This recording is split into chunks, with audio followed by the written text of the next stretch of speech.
नमस्कार दोस्तों। गरुड़ पुराण के अनुसार क्या होता है मौत के बाद? मृत्यु को लेकर हर किसी के मन में सवाल होते हैं, पर सदियों से इंसानों ने इसके जवाब ढूंढने की कोशिश की है।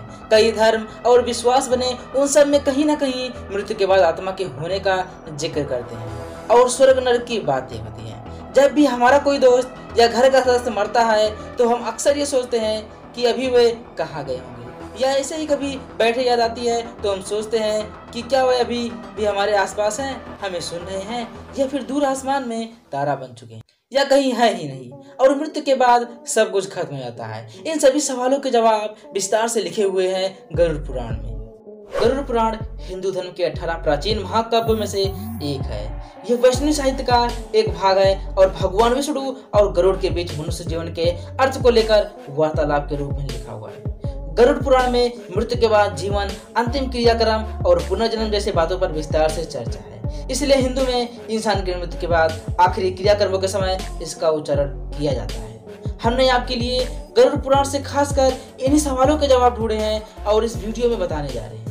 आप इसे ठीक से समझने के लिए अंत तक वीडियो को जरूर देखिए और सब्सक्राइब करना ना भूलें, क्योंकि हम ऐसे ही जीवन से जुड़े रहस्यों पर वीडियो बनाते रहते हैं। चलिए फिर हम इसे स्टार्ट करते हैं।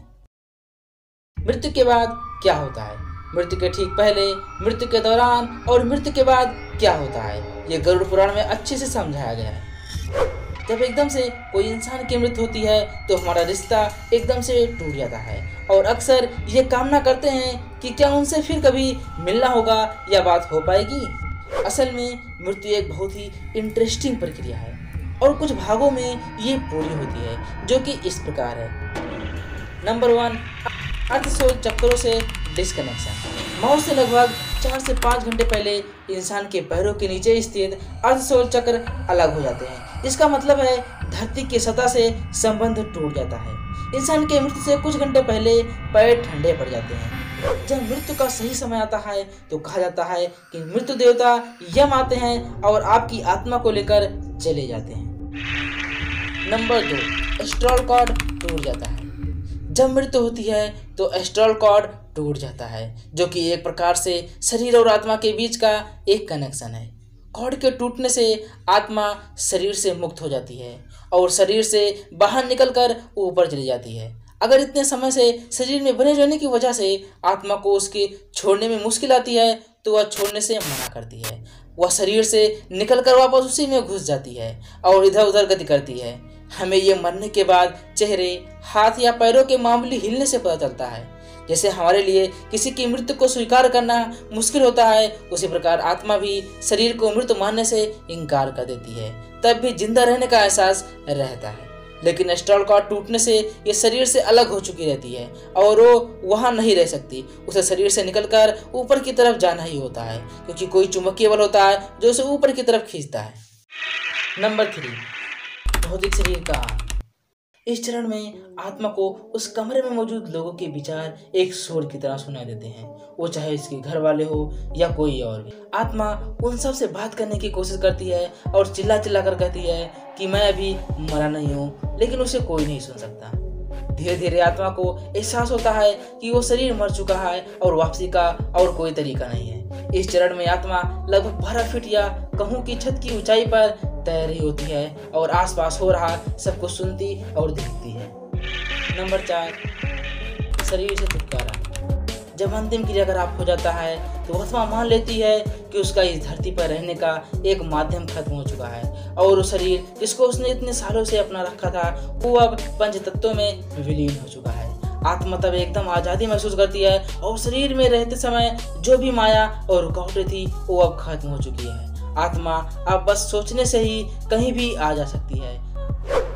7 दिन तक आत्मा अपने शरीर के साथ रहते समय की पसंदीदा जगहों पर घूमते रहती है, जैसे कि उसका सबसे पसंदीदा कैफे, बगीचे में सुबह की सैर, ऑफिस वगैरह। अगर आत्मा धन दौलत से बहुत लगाव महसूस करती है तो वह तिजोरी के पास भी रहेगी। अगर बच्चों से बहुत लगाव हो तो बच्चों के पास रहेगी और उन्हें प्यार करेगी। 7 दिन बाद आत्मा अपने परिवार और धरती को अलविदा कहती है, इस धरती से दूर होने लगती है और दूसरी दुनिया में प्रवेश करती है। नंबर 5, सुरंग। कहते हैं एक बड़ी सी सुरंग होती है जो आत्मा को एस्ट्रल प्लेन तक पहुंचने से पहले पार करनी होती है, और इसलिए कहा जाता है कि मृत्यु के बाद 12 दिन बहुत महत्वपूर्ण होते हैं। हमें सारे रीति रिवाज और अंतिम संस्कार ठीक से करने होते हैं और प्रार्थना करनी होती है। हमें आत्मा से एक क्षमा याचना मांगनी होती है ताकि वो अपने साथ कोई नकारात्मक भाव जैसे कि दुख, क्रोध या नफरत अपने साथ न ले जाए। कम से कम उसके परिवार और नजदीकी रिश्तेदारों को यही करना चाहिए। ये सारे रीति रिवाज, प्रार्थनाएं सकारात्मक ऊर्जा आत्मा के लिए भोजन का काम करती है और उसके आगे की यात्रा में मदद करती है।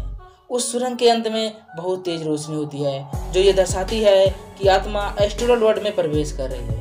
लेकिन अगर उसके घर वाले रीति रिवाज और प्रार्थना नहीं करते हैं तो वह आत्मा सुरंग को पार नहीं कर पाती और यही धरती पर फंस जाती है। वो ना तो एस्ट्रल प्लेन तक पहुंच पाती है और ना ही धरती पर कोई शरीर में होती है, इसलिए धरती पर वो भटकती रहती है। इसलिए किसी की मृत्यु के बाद भी उसके परिवार को अपनी जिम्मेदारी अच्छे से निभानी चाहिए और उसकी आत्मा को अंतिम यात्रा में मदद करनी चाहिए। नंबर 6, पूर्वजों से मिलान। मृत्यु के बाद 11वें और 12वें दिन हिंदू सभ्यता में लोग होम, प्रार्थनाएं, रीति रिवाज करवाते हैं। इससे आत्मा अपने पूर्वजों और नजदीकी दोस्तों, रिश्तेदारों और मार्गदर्शकों से मिलती है। पहले से मृत्यु उसके पूर्वज उसका स्वागत करते हैं और उससे गले लगाते हैं, जैसे हम धरती पर अपने दोस्तों, परिवार वालों को बहुत समय बाद मिलने पर लगाते हैं। उसके बाद आत्मा अपने मार्गदर्शकों के साथ धरती पर पूरी की हुई जिंदगी को महान कार्मिक बोर्ड की मदद से गहनता से परखा जाता है। यहीं पर एक प्रकाश की उपस्थिति में उसका जीवन देखा जाता है। नंबर 7, जीवन का सार। यहाँ पर कोई जज नहीं होता और ना ही कोई भगवान। आत्मा खुद ही अपनी जिंदगी की समीक्षा करती है। जैसे पूरी जिंदगी वो दूसरों को जज करती थी, आत्मा अपने साथ हुए बुरे के लिए क्रोधित होती है और बदला लेने की इच्छा रखती है। किसी का अगर बुरा किया है तो पछताती है, उसके लिए खुद ही सजा मांगती है। जैसे कि आत्मा शरीर से और अपने में से नहीं जुड़ी हुई होती, इसलिए आखिरी फैसला उसके अगले जीवन का आधार बनता है और इसी आधार पर आत्मा अपने ही अगले जीवन के लिए रूपरेखा तैयार करती है, जिसे हम ब्लूप्रिंट कहते हैं। हर घटना और मुसीबतें झेलनी होगी और हर चेतावनी जिसका सामना करना होगा एग्रीमेंट में लिखी जाती है। यहाँ तक कि आत्मा उम्र, व्यक्तित्व और हालत भी खुद ही चुनती है। उदाहरण के लिए किसी इंसान ने पिछले जीवन में किसी की बेरहमी से हत्या की और मरने के बाद जीवन की समीक्षा करते हुए उसे बहुत पछतावा हुआ और उसकी सजा खुद को देने के लिए आत्मा अगले जीवन में खुद को किसी बीमारी से ग्रस्त होने का दर्द देती है या अन्य कोई मुसीबत जिससे उसे अपने किए के लिए सजा मिले। खुद को खुद ही जज करके आत्मा ब्लूप्रिंट बनाती है। जितना ज्यादा पश्चाताप होगा, आत्मा खुद को अगले जन्म में उतनी ही कठिन सजा देती है। इसलिए कुछ गलत करने पर किसी को माफ करना और किसी से माफी मांगना बहुत जरूरी है और हमें अपने जीवन में इसे अपनाना चाहिए। अपने विचारों और भावों को शुद्ध रखना चाहिए, क्योंकि हम उनको मृत्यु के बाद भी लेकर जाते हैं, क्योंकि वह हमारे कार्मिक बोर्ड पर छप जाते हैं। जब अगले जन्म का ब्लूप्रिंट तैयार हो जाता है तो कुछ समय खाली होता है, जिसे कूलिंग पीरियड कहते हैं। नंबर 1, पुनर्जन्म। एग्रीमेंट में जो हमने चुना है हम उसी हिसाब से जन्म लेते हैं। हम खुद ही अपने माता पिता चुनते हैं और माँ के गर्भ में या तो एक फॉर्मेशन के समय या चौथे 5वें महीने में प्रवेश कर जाते हैं। कभी कभी तो जन्म से एकदम पहले भी। ये ब्रह्मांड इसी तरह से डिजाइन किया गया है और हमारे जन्म के स्थान और समय से हमारी कुंडली बनती है, जो कि जिंदगी का ब्लूप्रिंट होती है। कभी कभी लगता है कि हमारी किस्मत खराब है और हमारे ग्रहों में दोष है, लेकिन वो बस आपके ही एग्रीमेंट का हिस्सा है। दोबारा जन्म के बाद अगर 40 दिन तक बच्चे को अपना पिछला जन्म याद रहता है और उसे याद करके रोता है और हंसता है, उसके बाद पिछले जन्म की सारी याददाश्त चली जाती है और हम जिंदगी ऐसे जीते हैं जैसे हम पहले कभी थे ही नहीं। तो दोस्तों, यह है जीवन और मृत्यु का सार, जो कि गरुड़ पुराण में लिखा है। अगली बार जब किसी दुख या समस्या के लिए भगवान या किस्मत को दुख, तो याद रखना ये सब आपने ही चुना है और आपको ये स्वीकार करके उनका हिम्मत से सामना करना चाहिए और अगले जन्म में अच्छा हो सके इसके लिए अच्छे कर्म करो। सबसे प्यार से पेश आए। आपके घर वाले, दोस्त या हर कोई जो भी जीवन में आता है वो बस केवल अपना किरदार निभा रहे हैं उस फिल्म में जो आपने ही लिखी है और आपने ही डायरेक्ट की है। इसलिए हम कभी भी मरते नहीं हैं, ये सफर चलता रहता है और हम दोबारा मिले इसके लिए एक लंबा ब्रेक हो सकता है और कुछ नहीं। तो दोस्तों ऐसे ही जानकारी के लिए हमारे चैनल को जरूर सब्सक्राइब कर ले और बेल आइकन जरूर दबा देना। फिर मिलते हैं किसी नए वीडियो में कुछ नए इंटरेस्टिंग फैक्ट के साथ। तब तक के लिए जय हिंद।